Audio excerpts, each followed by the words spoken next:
Hi, You Can Heal family. I'm sitting here again in my car and I'm just thinking about how tiring and how tired I've been, how tiring my schedule is.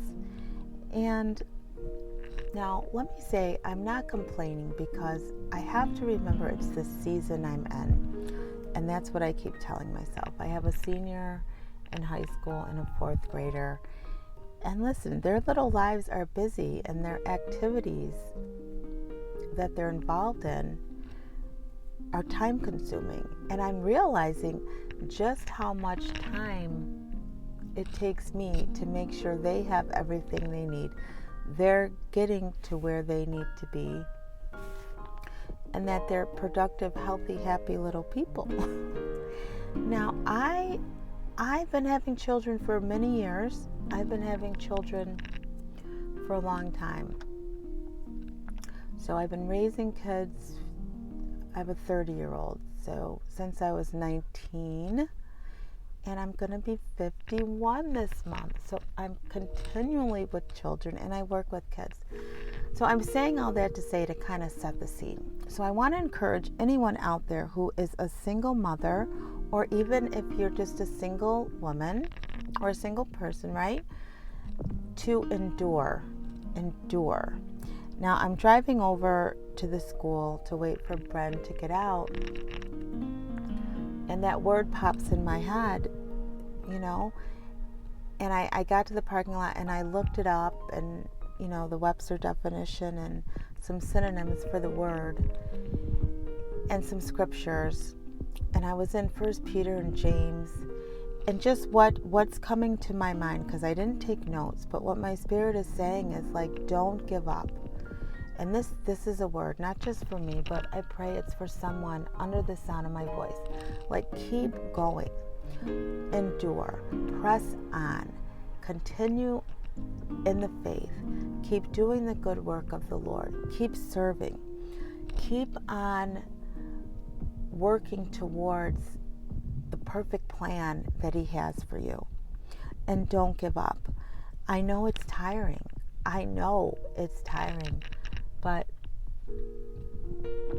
the enemy wants us to give up. Now let me keep this on me. He wants me to give up because he's like, don't read that Bible. Don't get up early. No one's listening to that YouTube. So why are you doing this? Just keep reading it. Just read it to yourself, Shena. Just read it to yourself in your head. And it's because why? Why is the enemy talking to me like this? Because that's what I've always done. I've read the scriptures and not out loud.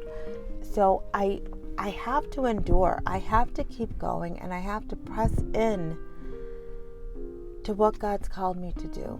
Because for me, there's more to it. And I don't know what the more is yet. And I think that's why, I'm getting exhausted and I'm getting tired, on top of my kids and managing them. And then I also, I'm with my daycare kids all day. And I'm just thinking, this is a lot. And I have to remember, if I'm going to reach my destiny, just as you want to reach yours, we have to fight through the exhaustion. We have to fight through the uncertainty and the doubt that we put in our own heads. We have to want to come up higher and be better. I want to be better. I want to keep going and keep growing, but also setting a pace that makes sense to me. Because I can't serve the Lord properly if I'm too sleepy. And God will give me rest. Last night He did. Lisa went live and I saw it, and I just laid down. My daughter, blessing, picked up Bren from ballet for me, so that gave me about an hour to rest before she got home, because I didn't have to drive, do the back and forth. So she got home and I had to get her, all situated for the next day. It takes an hour and 20 minutes, and I'm like, I can't go live tonight. I can't even think. I'm not going to be able to see the Bible. The stand is going to be falling down. If you don't know what I'm talking about, when I read live on the Tuck-In Time, the stand falls down, and then when it gets so late, I get silly and I start giggling. I'm like, Lord, when are you going to, when, how, how is all this stuff going to fit in, and all the projects I have, that I know it's God. I know He's put it inside of me. So endure. That's my word.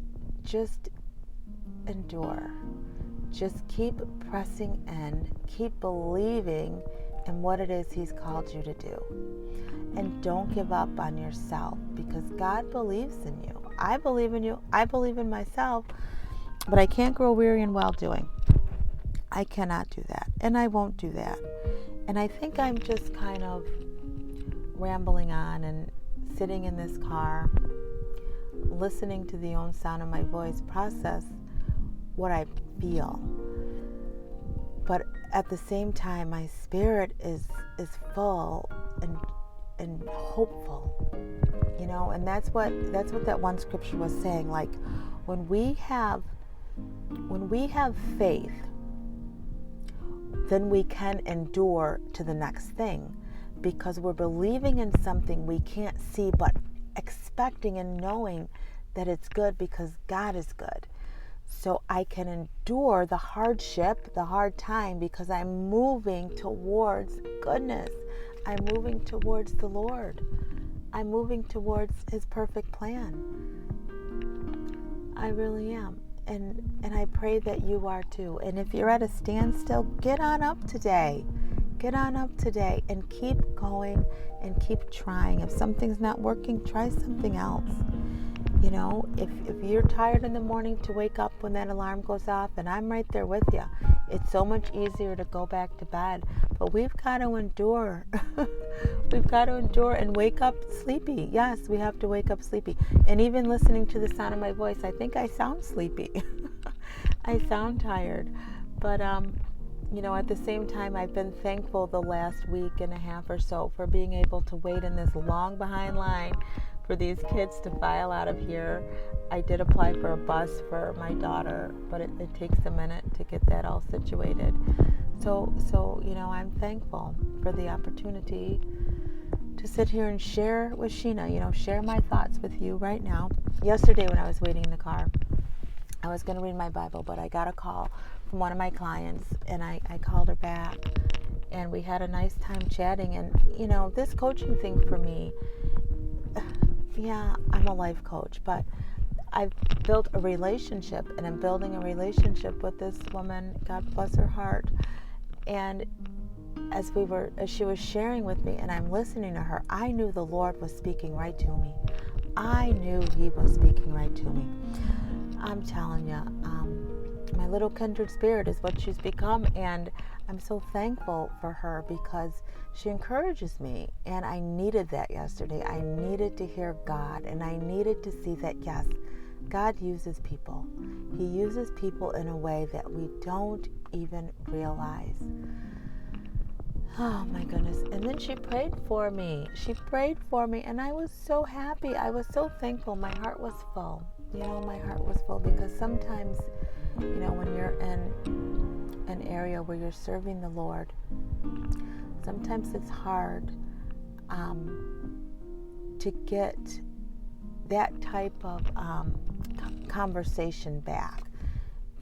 And I'm thankful that whenever I talk to people, I always end up in some type of coaching session. Like yesterday, I was at a preschool, and the little girl I pick up, the parent was out there, and just talking to him. Within 10 minutes, I knew pretty much his whole life story.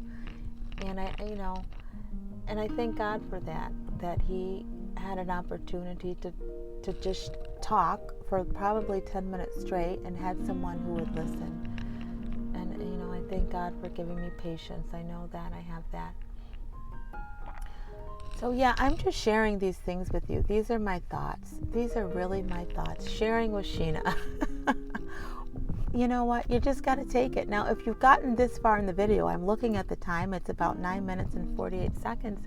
and you're amused, or you're learning something, or you're enjoying listening to the sound of my voice, go ahead and like the video. Don't be stingy with it. Just go on and do it. Like it, share it. Whatever it takes for you to feel like you're not alone as a single mom or a single person. And even if you're a married person, you have kids, don't have kids, life is something else, and it's coming at you hard and fast. But endure. Don't give up on this thing called life. Just keep moving forward. Keep getting the rest when you can get it. If you can squeeze a nap in, do that. If you can't, God will give you the rest when He sees fit. Remember to carve out some time for yourself during the day, and that's easier said than done. I know for me today, I just took a minute in my kitchen before I was getting ready to transition to actually changing diapers. I just took time to just stretch my arms to the ceiling, take a deep breath, and to feel my breath in my body and coming out. And when I do that, it grounds me and it lets me know, okay, I'm here. I'm a real person. I'm not just a child care provider and a mom and a life coach, and whatever other labels we put on ourselves. But I'm a whole entire person created by God. I'm a woman and He loves me and He cares for me. And just to be able to stand in the middle of my kitchen and acknowledge Him before I moved on to the next task, the next chore, the next thing. So just remember, stay in the present, and remember that God surrounds you. He never leaves you. He's living on the inside of you, and He loves you so much. I want to thank you for listening, listening to me share just my what does my Mary tell me? What does she say? In the moment, in living time or something, she says, right in the moment, in real time. That's it, in real time. This is in real time, and I'm just thankful for you listening. Just continue to walk by faith and not by sight. Endure to the end. Hold on, because God's marvelous plan awaits you. Always remember that true healing begins with self-love. Why? Because God is love and He lives on the inside of you. We'll talk soon. Bye.